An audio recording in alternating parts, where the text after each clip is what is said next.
అందరికీ నమస్కారం. Welcome to మనం టీవీ. నేను మీ పవన్ బెస్వాడ. ఒక బ్యాంకును పెట్టి ఒక ఊరినే మోసం చేసిన సంఘటన గురించి ఈరోజు మాట్లాడుకోబోతున్నా. ఇది చాలా ఇంట్రెస్టింగ్‌గా ఉండబోతుంది.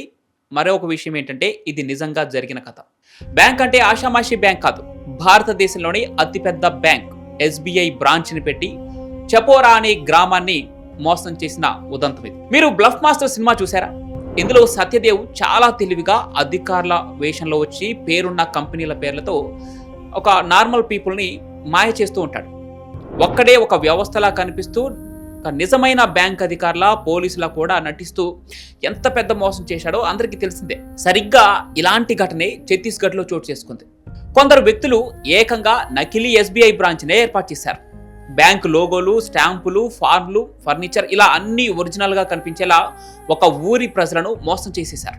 అవును, మరి అంత పెద్ద మోసం ఎలా చేశారు, చివరకు ఎలా దొరికారో కూడా ఈ వీడియోలో తెలుసుకుందాం. అది సెప్టెంబర్ 2024 ఛత్తీస్గఢ్లోని చపోరా అనే ఒక చిన్న గ్రామం. రోజు పొలాల్లో కష్టపడి పనిచేసుకునే రైతులు, చిన్న చిన్న దుకాణాలు నడుపుకునే గ్రామస్తులు ఉన్న ఆ ఊరిలో ఒక వార్త సంచలనంగా మారింది. అది గ్రామస్తులకు సంతోషకరమైన వార్త. ఎందుకంటే ఆ గ్రామానికి భారతదేశపు అతిపెద్ద బ్యాంక్ అయిన స్టేట్ బ్యాంక్ ఆఫ్ ఇండియా తమ సొంత బ్రాంచ్ని వాళ్ళ ఊరిలో తెరుస్తుందని గ్రామస్తులందరూ పాపం ఎంతో నమ్మారు. ఇది ఆ ఊరికి గొప్ప విషయం. ఎందుకంటే ఒక రకంగా చెప్పాలంటే ఆ ఊరికి అది ముందడుగుగా కనిపించింది. ఎందుకంటే ఇప్పటి వరకు వారు బ్యాంకింగ్ పనుల కోసం పాపం దగ్గరలో ఉన్న సిటీలకు వెళ్ళటం, దగ్గరలో ఉన్న పట్టణాలకు వెళ్తూ ఎంతో ఖర్చు పెట్టుకుంటూ ఆ బ్యాంకు సేవలను పొందేవారు. కానీ తమ ఊరికే ఎస్బీఐ బ్రాంచ్ రాబోతుందని ఆ వార్త ఊరంతా వ్యాపించడంతో ఊరంతా ఒక చిన్నపాటి సంబరాలే చేసుకున్నారు. కొత్త ఆశలు, కొత్త కలలతో ఆ గ్రామంలో ఉన్న యూత్ అయితే తమకు ఉద్యోగాలు రాబోతున్నాయంటూ ఎంతో సంబరాలు చేసుకున్నారు. అయితే ఎప్పుడూ ఊరు దాటి బయటకు వెళ్ళటమేనా, సొంత ఊర్లో ఉద్యోగం దొరకదా అనుకునే యూత్ కూడా చాలా ఆనందపడ్డారు. తమ ఊర్లోని ఎస్బీఐ బ్రాంచ్ వస్తే ఇంకా కొంత ఉద్యోగాలు వస్తాయి, 10,000, 20,000 జీతాలు కూడా వస్తాయని యూత్ కూడా చాలా ఆనందపడ్డారు. రైతులు కూడా బ్యాంక్ రాగానే తాము లోన్లు సులభంగా తీసుకోవచ్చు అని చెప్పేసి ఎక్కడెక్కడికో వెళ్లాల్సిన పనిలేదని చెప్పేసి కొంత హ్యాపీగా ఫీల్ అయ్యారు. ఇక వ్యాపారస్తులు కూడా తమ డబ్బులను సురక్షితంగా తమ ఊర్లోనే, తమ బ్యాంకులోనే దాచుకోవచ్చని ఎంతో ఆనందపడ్డారు. ఇక ఈ నకిలీ ఎస్బీఐ బ్రాంచ్ మోసగాళ్ల మాస్టర్ ప్లాన్ ఓ రోజు ఊరికి దగ్గరలోనే ఒక బ్రాంచ్ని ఏర్పాటు చేసేశారు. బయట పెద్ద ఎస్బీఐ బోర్డులు, లోపల పూర్తిగా అసలైన బ్యాంకు లాగానే దాన్ని ముస్తాబు చేశారు.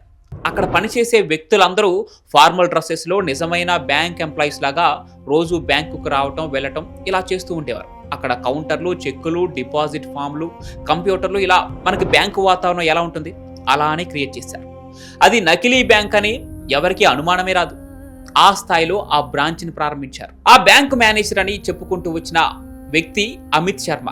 ఆ వ్యక్తి ఆ గ్రామంలో ఉన్న ప్రజలందరినీ అది నిజమైన బ్యాంకు లాగానే ఆకర్షించాడు. అతను చాలా వినయంగా, మంచి వ్యక్తిత్వంతో అందరికీ ఉద్యోగాల గురించి కూడా ఆశ పెట్టాడు. ఇదే మీ జీవితాన్ని మార్చే అవకాశం అంటూ ఆ గ్రామంలో ఉన్న యూత్కి ఒక సందేశాన్ని ఇచ్చాడు.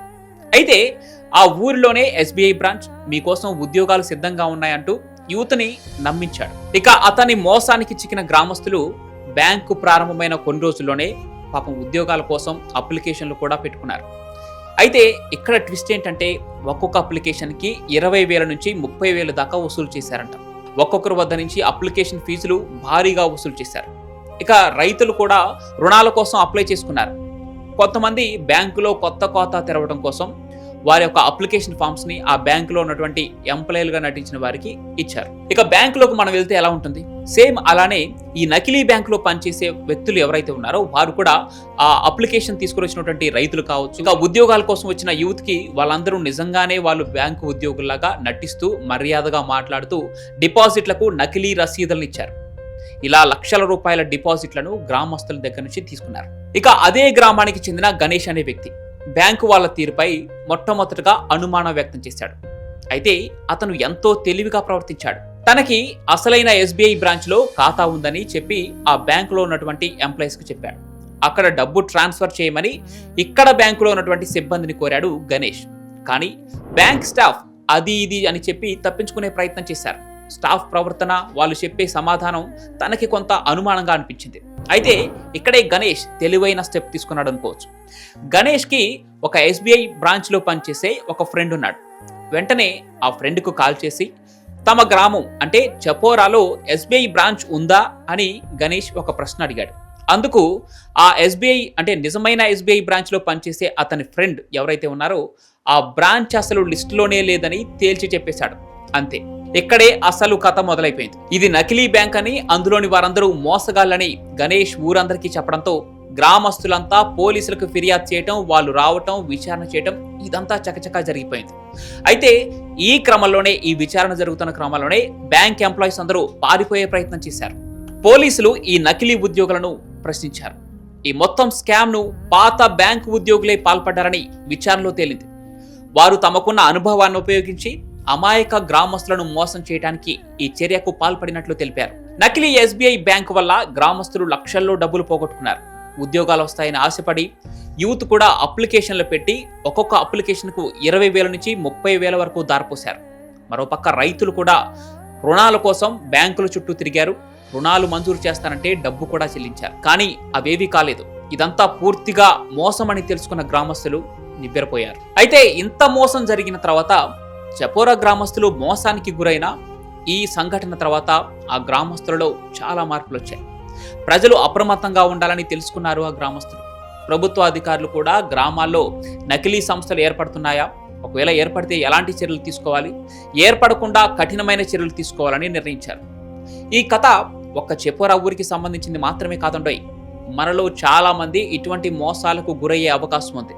ఇంకొక విషయం ఏంటంటే, మనలో ఉన్న వాళ్ళే ఇలాంటి మోసాలకు పాల్పడే అవకాశం ఉంది. So be careful. కాబట్టి ఏదైనా బ్యాంక్ మీ ఊర్లోకి వస్తే ఆన్లైన్లో ఆ బ్రాంచ్ గురించి పూర్తి వివరాలు ఉన్నాయా లేవా అని చెక్ చేసుకోండి. అది కాదంటే ఎస్బీఐ టోల్ ఫ్రీ నెంబర్కు కాల్ చేసి బ్యాంకు వివరాలు చెప్తే అలాంటి బ్యాంకులు ఉన్నాయా లేదో చెప్పేస్తారు. ఇక ఈ వీడియో నచ్చితే లైక్ చేసి షేర్ చేయండి. ఇలాంటి ఆసక్తికరమైన వీడియోల కోసం మనం టీవీ ఛానల్ సబ్స్క్రైబ్ చేసుకోండి.